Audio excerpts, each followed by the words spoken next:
Hi guys, welcome back to our channel. My name is Sergey and I'm the owner of NinaVova Custom Jewelry. We make custom engagement rings and the wedding bands. And in today's video, we're going to be talking about very tricky topic, and it's the most important questions on your way to the perfect engagement ring. And that is, how much should you spend on the engagement ring? And I've been on both sides of this journey. I helped to my friend to buy the engagement ring, so I was on the buying side, and I sold quite a lot of engagement rings, so I was on the, and I'm still on the selling side as well. I'm not only going to be sharing my positive experiences, but I'm also going to be sharing my mistakes that I did along the way, especially at the very beginning, so you're not going to make them. First of all, let me tell you that I split this video to the two parts. First part is all about clarifying the task, clarifying the problem, because without knowing your task, you cannot really get the solution right. So it's all here, clarifying your financial situation, answering the question how many monthly salaries you should spend on your engagement ring, and a little bit about your partner as well. And the second part is all about the solution. It's all about research, knowing your golden gems, learning about alternative, understanding the value of the engagement rings and things like that. And at the end, after knowing all that, we're gonna get to the actual solution. And in few words, that's the main idea is that the value doesn't represent the price always. And it might sound confusing, but at the end you will get an idea. But let's get started over here. And I highly recommend actually to watch this video until the very end. Pretty much it's going to answer all of your questions, like 99% of that for sure. So let's start from the very beginning. First of all, you want to clarify your financial situation.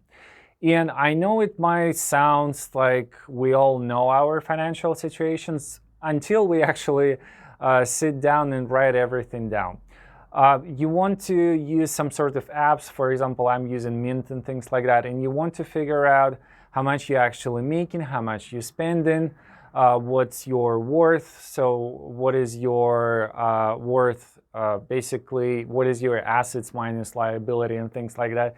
Or you can go in a simpler way. You can figure out your salary minus taxes, and then you'll figure out how much you're actually making. And from that, you can easily understand how much you're willing to spend, because you don't want to go cheap. That's kind of obvious, and it's not very nice to do. At the same time, for me personally, that's how I feel it. You don't want to stay somewhere in the middle, in a too comfort zone. You want to push yourself in a little bit harder area, so it's just gonna feel nice and special to do that. At least that's what it is for me. I'm always trying to push myself a little bit harder, a little bit higher, to get into this not very comfortable zone to reach new goals. But that's me. So first of all, you want to figure out that.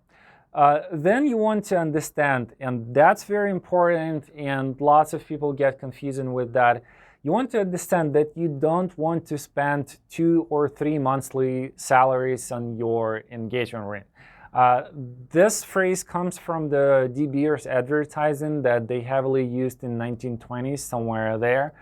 You don't want to do that. For example, if you're making like $80,000 a year, you don't want to spend, $20,000 on the ring. Definitely not. I would say if you're making $80,000 a year, you want to spend around $10,000 or so. And again, that would be my thoughts. That's what I would personally do. At the same time, if you feel like you want to spend a little bit less, or let's say you're doing this openly with your partner and you have a financial plan, and let's say you would rather spend this money somewhere else, or on your trip, or on down payment and things like that, then do just that. On my side, of course, that would make sense to push people to spend as much as possible in the engagement ring, but I'm not in this type of business. First of all, I want to make my clients happy. So you want to make sure that you are very comfortable with that. If you want the numbers, I would say 1 or 1.5 monthly salaries would be just perfect. You don't want to spend half of your monthly salary. That wouldn't be just very nice. It's a very special occasion, and you don't want to spend like 2 weeks of work on your engagement ring. Again, it's just not very nice in my opinion. But you want to spend somewhere between like 1 and 1.5 months, somewhere there. But it's not that simple. And the third thing that you want to think about, and actually most of the people missing that part. What you want to think about the lifestyle of your partner. You know who you're marrying, and you know what they prefer to do. And why is it important? I will explain you on a 2 real life example. For example, your partner is all about networking, going to the nice restaurants, to the expos, museums, hanging out at the art expo and things like that. So what you want in this case, you want the conversation starter. You want like a very shiny piece with a very rare stone, let's say like 2-tone sapphire or something like that, mind-blowing ruby. You want to have a very special design, and you want this ring to be noticeable. You want to be like somewhere between like the cocktail hour ring and the engagement ring. That's one thing. That's one type of the design. And at the same time, if your partner is all about healthy lifestyle, going outdoor, climbing rocks, riding the motorcycle and things like that, you want completely different thing. You want your stone to be very durable. You want it probably in a bezel setting so it's not going anywhere. You want it to be set like very, very low so your partner can put the gloves on and things like that. So it's a completely different design. And why it is important? Because so many people buying the ring that they think their partner going to like, or they like it personally, but when they trying to put the gloves on the 2-carat highly set stone, it's just not working. And a few months after the proposal, the ring ended up on the table and not using that much. So not only the ring has to be like very special, it also has to represent your partner's lifestyle. That's incredibly important. It has to be very comfortable and suit the task on a daily basis. And again, something in between. Let's say if your partner is all about the business and things like that, and at the same time like going on the weekend somewhere outdoor, so you want to be like somewhere in between. Or like a completely custom project. Let's say we did one for the surfer girl, and we choose the mate lemon gold with beautiful aquamarine, where aquamarine represent the waves and the color of the ocean, and where the lemon gold represent the sand. So it's all about your lifestyle, the lifestyle of your partner. So make sure you thought it through very well, because a lot depends on that. A lot of your financial decision depend on that right over here. And after we clarified the task, we can move towards the solution. And solution is basically all about research, I would say. First of all, you want to do like a very broad research on the topic. And probably if you're watching this video, you already started doing this, you're already on the right path. And we have tons of videos on our YouTube channel that will answer lots of your questions. First of all, you want to learn things about metals, about your gold. You want to know the difference between the yellow gold and the rose gold.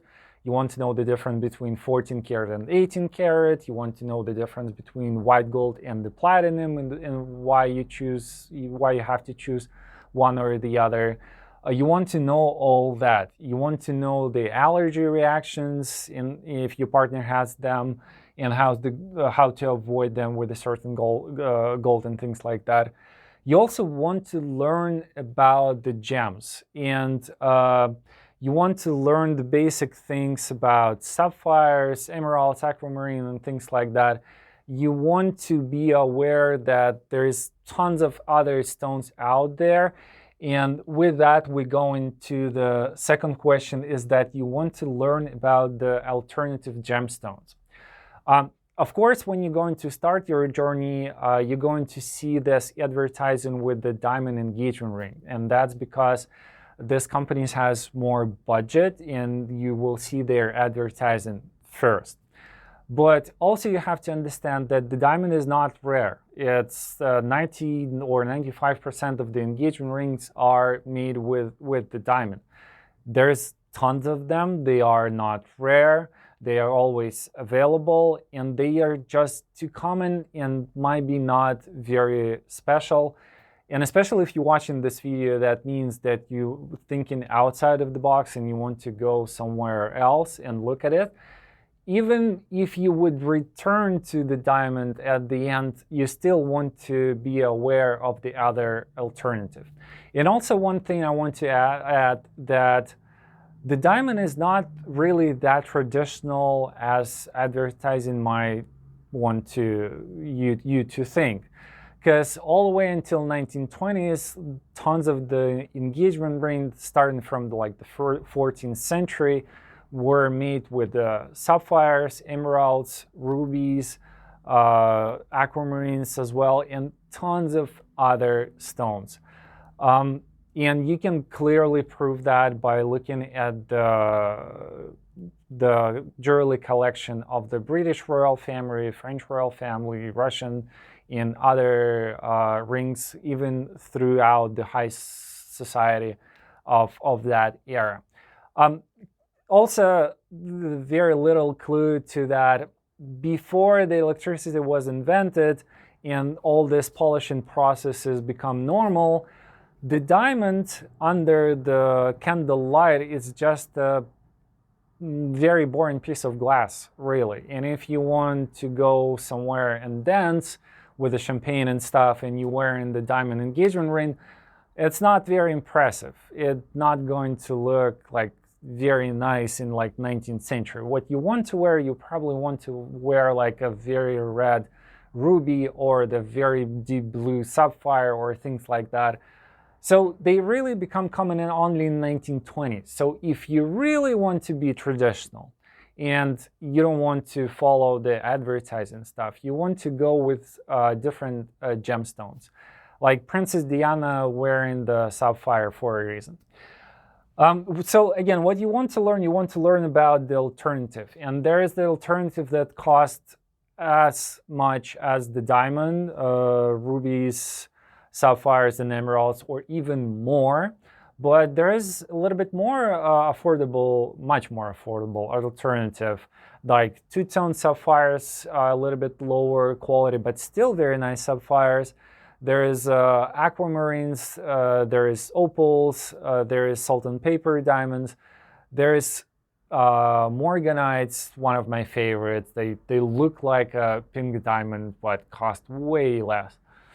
And few other things. There's tons of stones, and you just want to go into YouTube and learn everything about them. You probably don't want to read about the stuff. You don't want to do research just reading the articles. It's a little bit boring and time consuming. You just want to open the YouTube and start looking at all of our videos, for example, and after that, YouTube will suggest you the other videos.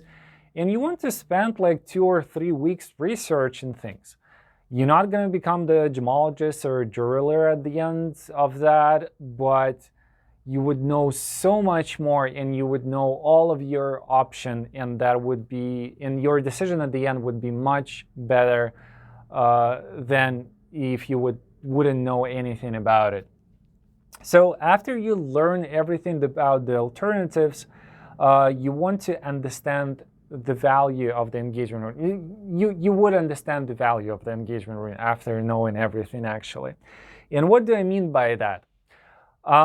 is that the value doesn't always equal to the price of the engagement ring. Two very clear example, very common life example. First, you have, let's say, $5,000 to spend on the engagement ring, and you went to the main retailer and you bought solitaire round diamond. You've learned everything about 4Cs and stuff like that, but you haven't learned about the alternative. You might be not even aware of the alternative. So you bought this ring. And when you're going to propose and your partner's friend's going to see this ring, the first question would be about the price. And with this ring, the value of the ring is actually equal to the price. That's not that much to talk about this ring. There is tons of other rings like that out there. There is nothing bad about it. It's just very common. On the opposite side, if, let's say, you learn all that, you went to the store, you look at all of this ring that made for pretty much someone who is not even exist, for someone really for someone out there, but not for your partner, and you didn't like these rings, and you went and sit down with the designer, you explained your idea, you told who is your partner is and what is the lifestyle and what is your vision, what kind of stones you like and things like that, that you want to incorporate this and that story from your relationship into the ring design, and you sketch it again, you revise it and things like that. You went and choose like a very special stone, let's say green and blue sapphire and things like that. If you did all that, if you invest tons of your time, knowledge, and you really care deeply about the preferences of your partner, and you also paid for this ring the significant amount, probably less than 5,000 actually from what I described to you, then the value of this ring would be much higher than the actual price of the ring. Because you would propose with it, it would be clearly completely different thing. It would be one of the kind, the engagement ring. It would be very eye-catching ring, and if someone would see, and tons of people would see this ring on your partner's finger, they would ask, like, where is it coming from? What is the stone it is? Like, what is the design and what is actually represent?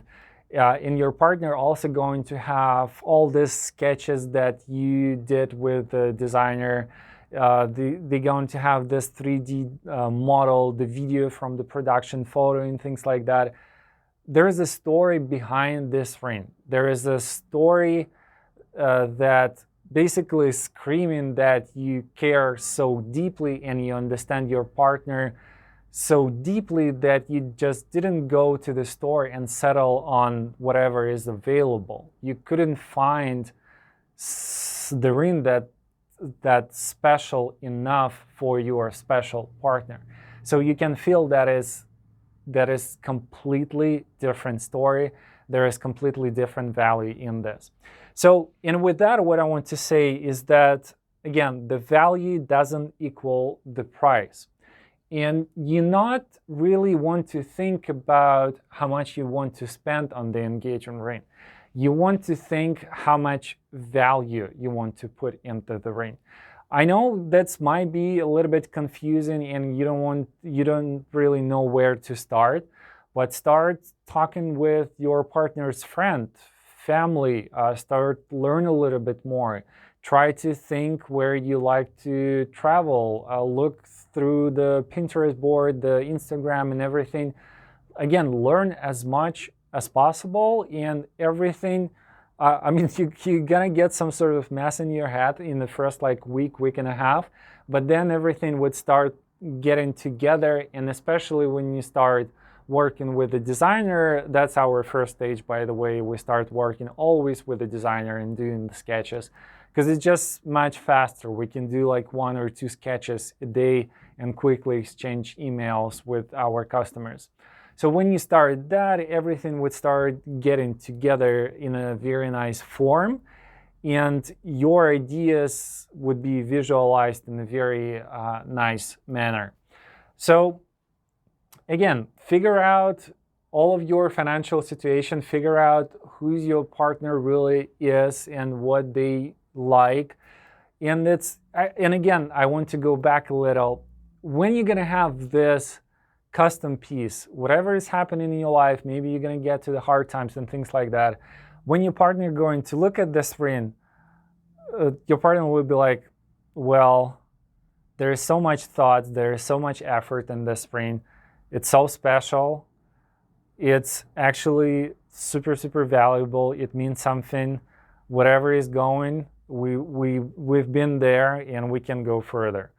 Where on the opposite side, when you're looking at the solitaire engagement ring that also your friend has and your friend's friend has, well, it's just a completely different story.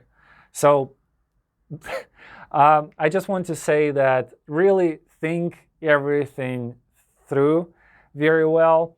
And after you figure out the budget, probably it's going to be like your monthly salary or 1.5 of your monthly salary. Spend the rest of the time thinking about the value of the engagement ring, not about the price. And at the end, you would spend, let's say, like $4,000, but it would be much more valuable engagement ring than the one for like $10,000 from the main retailer that doesn't really represent much. I hope I answered your questions, guys, and my vision correlated to yours. This process of buying the engagement ring helped to tons of my friends and the clients, and we always had not just yes, we had hell yes. And if you have any questions, please leave them in the comments. I'll be happy to answer. And if you want to ask me something personally, just shoot an email. And again, I'll be glad to help you with your process of choosing your perfect engagement ring. Again, my name is Sergey, and I'm the owner of NinaVova Custom Jewelry. We're specialized on custom engagement rings and the wedding bands on the very special one. And thank you so much again for watching my video, and I'll see you in the next one. Thank you. Bye.